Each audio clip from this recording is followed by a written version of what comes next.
इस मूवी का स्टार्ट नेपाल की एक बहुत पुरानी लाइब्रेरी से होता है। वहाँ कुछ लोग आकर लाइब्रेरियन का सर काट कर उसे मार देते हैं।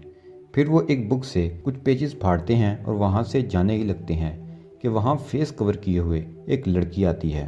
वो इस ग्रुप के लीडर कैसलियस को कहती है कि ये सब मत करो। तो ये सुनकर कैसलियस एक आग का दायरा बनाकर अपने साथियों के साथ वहाँ से अचानक किसी और जगह पहुँच जाता है। ये ऐसा ही मंजर था जैसे उसने कोई जादू किया हो।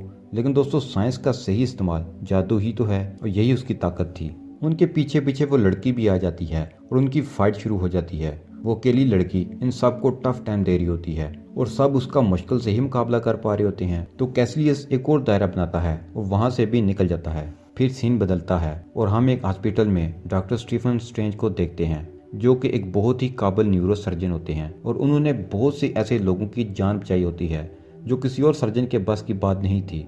फिर हम देखते हैं कि स्टीफन अपनी गाड़ी में कहीं जा रहा होता है। अचानक उसका बहुत बुरा एक्सीडेंट हो जाता है। उसको हॉस्पिटल लाया जाता है, उसका इलाज शुरू किया जाता है। उसकी जान तो बच जाती है, लेकिन उसके हाथों की उंगलियां टूट चुकी होती हैं, जिसकी वजह से उसके हाथ सही तरह से काम नहीं कर पाते। स्टीफन जब होश में आता है तो ये देखकर वो दुखी हो जाता है, क्योंकि उसे अपने प्रोफेशन से बहुत प्यार होता है और टूटे हाथों के साथ अब वो सर्जरी नहीं कर पाएगा।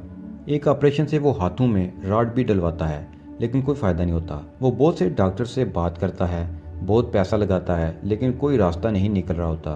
फिर उसे पता चलता है कि एक ऑपरेशन है जिससे कुछ फायदा हो सकता है, लेकिन वो बहुत एक्सपेंसिव है और स्टीफन के पास इतने पैसे नहीं होते। स्टीफन की गर्लफ्रेंड क्रिस्टीन भी उसे ये सब करने से मना करती है। वो उसे कहती है कि वो जिद छोड़कर अपनी जिंदगी का कोई और एम बना ले। तो ये सुनकर स्टीफन उसे बहुत बुरा भला कहता है, जिससे क्रिस्टीन नाराज होकर चली जाती है।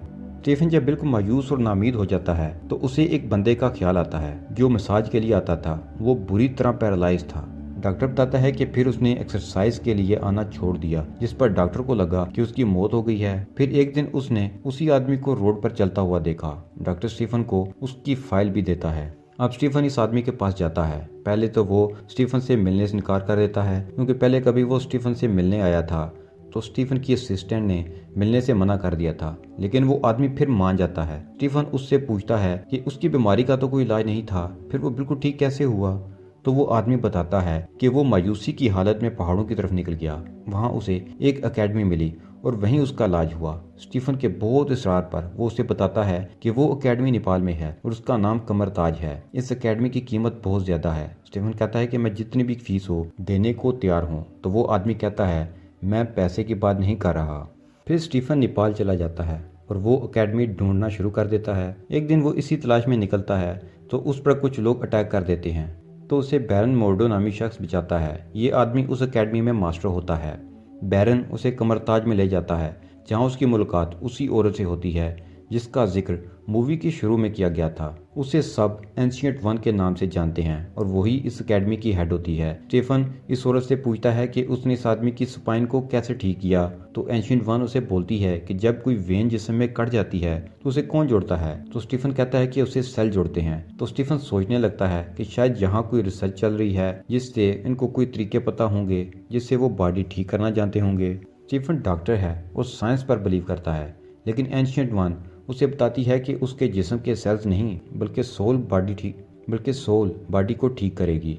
यह सुनकर स्टीफन उसका मजाक उड़ाता है। तो एंशिएंट उसे एक पंच मारती है, जिससे कुछ वक्त के लिए उसकी सोल उससे अलग हो जाती है। स्टीफन को लगता है कि शायद उन्होंने उसे नशे वाली चाय पिला दी है, जिसके असर से ये सब हो रहा है। फिर एंशिएंट उसके सर पर हाथ रखकर उसे ऐसे मनाजर दिखाती है जिससे उसे उस पर यकीन आ जाता है। लेकिन अब एंशिएंट वन उसे सिखाने से इनकार कर देती है और उसे एकेडमी से निकाल देती है। फिर स्टीफन वहाँ ही बैठा इंतजार करता रहता है। फिर सीन बदलता है और एंशिएंट वन नजर आती है, जहाँ बैरन उनके पास आकर कहता है कि उन्हें स्टीफन की मदद करनी चाहिए। वो कहती है कि उसमें सीखने की सब सलाहियतें हैं, वो उसे सब सिखाकर दोबारा होनहार स्टूडेंट नहीं खोना चाहती। तो बैरन कहता है कि ये आपको कैसलियस की याद दिलाता है। बैरन कहता है कि कैसलियस के पास जो पेजेस हैं, अगर उससे वो समझ आ गई तो ये खतरे की बात है। तो इस वक्त कमरताज को डॉक्टर स्ट्रेंज की जरूरत होगी। बैरन एंशिएंट वन को मनाकर स्टीफन को अंदर ले आता है। फिर हम देखते हैं कि स्टीफन के सीखने का प्रोसेस शुरू हो जाता है और एंशिएंट वन उसे सिखाना शुरू कर देती है। वो उसे बताती है कि ये स्पेल हैं, अगर तुम्हें समझ ना आए तो तुम इन्हें कोड भी कह सकते हो। स्टीफन को अब पता चलता है कि वो जो अपने आप को बहुत अक्लमंद समझता है वो तो असल में कुछ भी नहीं जानता, क्योंकि वो जो कुछ यहाँ देख रहा है ये तो बाकी दुनिया से कुछ अनोखा और अलग ही नॉलेज है। वो वहाँ बुक्स पढ़ता है और प्रैक्टिस भी शुरू करता है। फिर हम देखते हैं कि एक हॉल में बैरन स्टूडेंट्स को दायरा बनाना सिखा रहा होता है, लेकिन उसमें डॉक्टर स्टीफन नाकाम हो रहा होता है।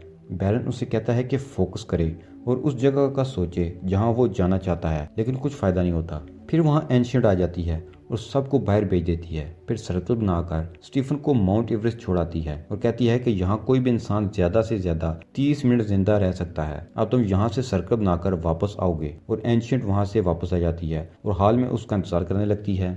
कुछ देर बाद वहाँ दायरा बनता हुआ दिखाई देता है और स्टीफन वापस आ जाता है। अब वो काफी तेजी से सब कुछ सीख रहा होता है। फिर एक दिन वो लाइब्रेरी में लाइब्रेरियन वोंग के पास सोल को बॉडी से अलग करने वाली बुक लेने जाता है, जिस पर वोंग उसे कहता है कि अभी वो उसके लिए तैयार नहीं है। तो स्टीफन सर्कल बनाकर बुक्स वहां से ले जाता है। वो इतना ट्रेन हो जाता है कि जब वो सोता है तो उसकी सोल जागकर बुक्स पढ़ती है। फिर हम देखते हैं कि एंशिएंट वन उसकी तारीफ करती है कि वो बहुत तेजी से सब कुछ सीख रहा है। वो कहती है कि अब उसे इस सब की प्रैक्टिस करने के लिए एक सेफ जगह की जरूरत है। फिर एंशिएंट अपने जादू से वहाँ एक मिरर बनाती है और स्टीफन को मिरर की दूसरी साइड ले जाती है। वो बताती है कि मिरर की इस तरफ सब असली दुनिया जैसा है, लेकिन यहाँ जो कुछ भी होगा उसका असर असल दुनिया पर नहीं होगा। यहाँ स्टीफन सबको देख सकता है, लेकिन बाहर से स्टीफन को कोई नहीं देख सकता। यहाँ स्टीफन अपनी मर्जी से कुछ भी बना सकता है और ख़त्म भी कर सकता है। फिर एक दिन जब लाइब्रेरियन लाइब्रेरी में नहीं होता तो वो वहाँ जाकर वही बुक लेता है जिसके पेजेस कैसिलियस ने लिए होते हैं।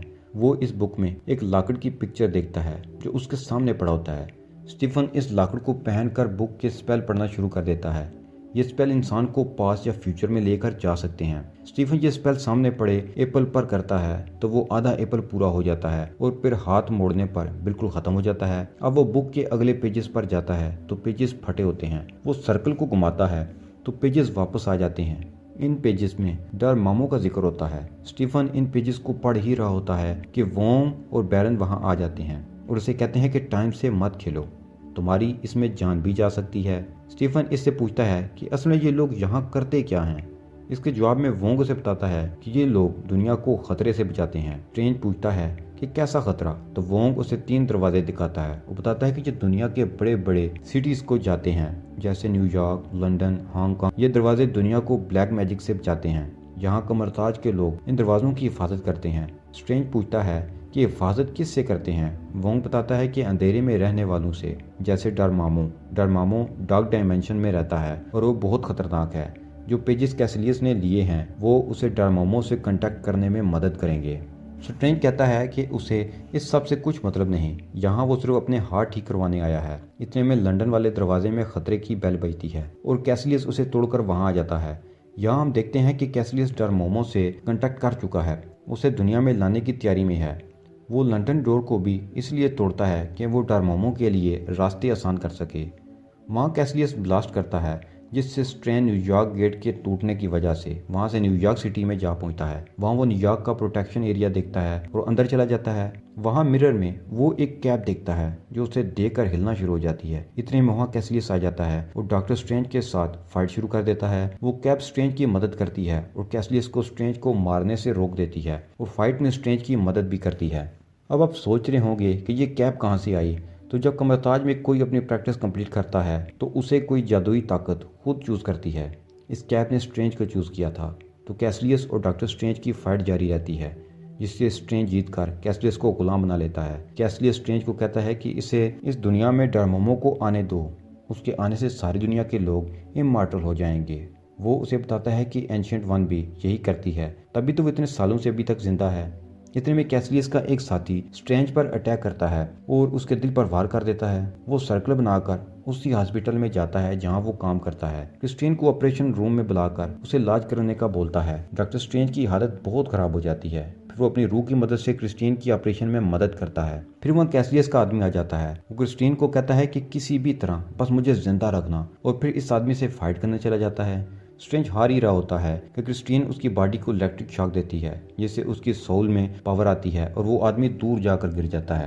अब हम देखते हैं कि बैरन और doctor strange New York protection house में वापस आ जाते हैं क्योंकि वो जानते हैं कि कैसलियस उसे तबाह करने वहाँ ज़रूर आएगा। वो देखते हैं कि प्रोटेक्शन सेल तबाह हो चुका है और एंशिएंट वन की मौत हो चुकी है। फिर वो सब ठीक करने वापस जाता है तो देखता है कि हांगकांग प्रोटेक्शन सेल भी ख़त्म हो चुका है। डॉक्टर स्ट्रेंज टाइम को वापस लेकर जाता है। फिर वो देखते हैं कि वोंग भी जिंदा हो जाता है और डोरेमोन दुनिया में आ रहा है। इसी दौरान कैसलियस उस पर अटैक कर देता है। स्ट्रेंज गिरता है और उसका लाकर जमीन पर लगता है, जिसकी मदद से वो टाइम कंट्रोल कर रहा होता है। तो वो देखता है कि दुनिया का टाइम थम जाता है। फिर वो डोरेमोन की तरफ आ जाता है। वो स्ट्रेंज को मार देता है, लेकिन स्ट्रेंज ने इस इवेंट को वहीं रोक दिया होता है और डोरेमोन जितने भी बार उसे मारता है वो दोबारा जिंदा हो जाता है। डॉक्टर स्ट्रेंज डोरेमोन के सामने ये ऑप्शन रखता है कि वो कैसलियस को लेकर यहाँ से चला जाए, तभी डॉक्टर स्ट्रेंज ये सब ठीक करेगा। डोरेमोन पहले तो नहीं मानता, लेकिन जब उसके पास कोई ऑप्शन नहीं बचता तो वो कैसलियस और उसके साथियों को लेकर वहाँ से चला जाता है। फिर बैरन कहता है कि अच्छाई की बुराई पर जीत हुई, लेकिन इस सब के लिए हमने गलत रास्ता अपनाया, जैसे कि एंशिएंट कर रही थी। वो इस सब का हिस्सा नहीं बनना चाहता और ये कहकर वो वापस चला जाता है। फिर हम देखते हैं कि डॉक्टर स्ट्रेंज लाइब्रेरी में जाकर वो लॉकेट वापस रख देता है। वो कहता है कि अब तक सबको एंशिएंट की मौत का पता चल चुका होगा, इसलिए उन्हें अब और भी मोहतात रहने की ज़रूरत है। तो डॉक्टर स्ट्रेंज कहता है इसके लिए वो बिल्कुल तैयार है। और ये मूवी यहीं ख़त्म हो जाती है।